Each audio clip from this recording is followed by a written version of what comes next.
ఏంటండోయ్ బాగున్నారా? Finally Christmas అయితే వచ్చేసింది. అందరూ స్వీట్స్ ఇంకా కేక్ అయితే కొంటున్నారు. మా అక్కని అడిగా మనం కూడా కొందామని. మా అక్కేమో నేను ఇంట్లోనే చేస్తానువే నీకు అంది. ఇంట్లో నా పోవే, బయట వచ్చే టేస్ట్ రాదు, నువ్వు చేస్తే అది వంట కాదు పెంట అవుతుంది అని అంటే, మా అక్కేమో నీలాగా డాడ్ లిటిల్ ప్రిన్సెస్ కాదు పెంటవడానికి, వద్దు అన్నావు కదా నువ్వు తినకు మేం తింటామని స్టార్ట్ చేసింది. సరే ఎలాగో చేస్తుంది కదా, బాగుంటే తిందాం లేకపోతే బయట కొందామని వెయిట్ చేస్తున్నా. ఏం చేస్తుందని వెళ్తే ఏదో కలర్ గా కనిపించింది. ఇంకా తిన్నట్టేలే అనుకొని బయట కొందామని ఫిక్స్ అయ్యాను. ఇప్పటిదాకా ఉన్నాం కదా, ఏం చేస్తుందో చూద్దామని ఉంటే మోతిచూర్ లడ్డు చేసింది.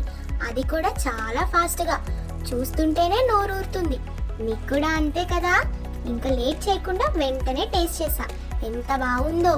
ఇంకా ఎంతసేపు చూస్తారండి, వెంటనే వెళ్ళి మీరు కూడా ట్రై చేయండి అండ్ సబ్స్క్రైబ్ చేయండి.